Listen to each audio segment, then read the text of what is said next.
今回は金消しに色付け動画シリーズ、2020年にリリースの金消しプレミアムボリューム13のシリーズから筋肉マンをペイントします。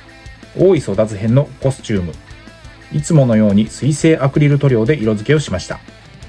金消しプレミアムボリューム13、ボルテージマックス超人たちのぶつかり合いの巻。2020年8月にプレミアムバンダイ発送の15体セットの予約商品でした。まずは塗装前の状態です。デザインは大井争奪編のコスチュームの筋肉マンです。右手を掲げたフォルム、細かなラインまで忠実に再現されています。高さは約4センチ、当時物よりも大きめ、しっかり自立する造形です。かかった時間は約50分の塗装でした。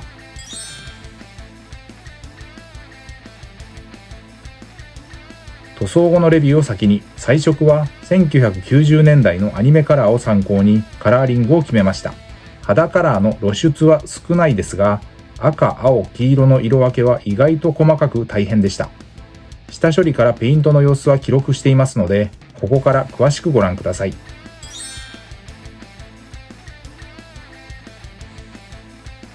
金消しデカ消しの塗装はおよそこんな流れで下処理をしていきます。煮沸してゴム素材を柔らかくして形を整え、余計な油分や表面のホコリを取る。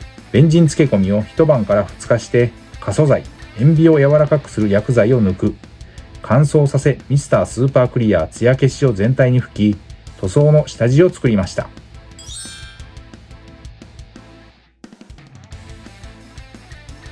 そして塗装です。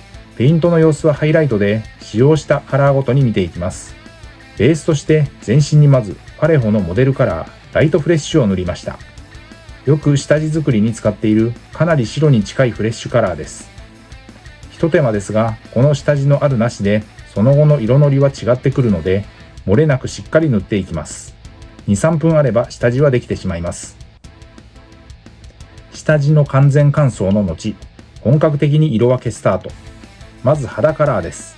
フェイス、頭部、首元、腕部、脚部に、筋肉マンの塗装の中では肌の露出は少ない方です。モデルカラーのベーシックスキントーンを使用しました。文字通り標準的に用いている肌カラーです。ここで細かなラインを先に入れてしまいます。黄色です。ゲームカラーのゴールドイエローです。上半身のコスチュームとブーツに。次は赤です。ゲームカラーのブラッディレッド。こちらも上半身のコスチュームとブーツ、そしてマスクの顎のラインに。鮮やかな赤カラーです。色分けは細かくなってきます。極細筆を使って。額の肉マークと瞳に黒です。ゲームカラーのブラックです。慎重に丁寧に色をのせました。唇にはゲームカラーのスクイッドピンクを使いました。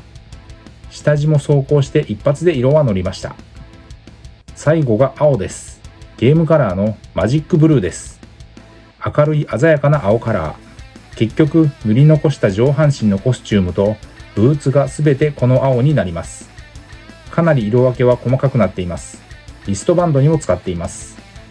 筆ムラにならないように均一な色のりのために心がけた2点。シタデルカラーのテクニカル、ラーミアンメディウムという溶剤塗料を水で薄めて使いました。筆で塗りに行って引っかいてしまうとムラになりやすいので、毛先で叩くイメージで色をのせました。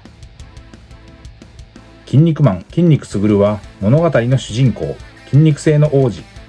今回塗装のこのコスチュームで戦った大井争奪サバイバルマッチの後に第58代大王となります。超人強度は95万パワー。80年代コミックスストーリーではタッグ編までで一旦終了したテレビアニメが1990年代に筋肉性大井争奪編を第2期として放映。その時のカラーリングを今回はモチーフにしています。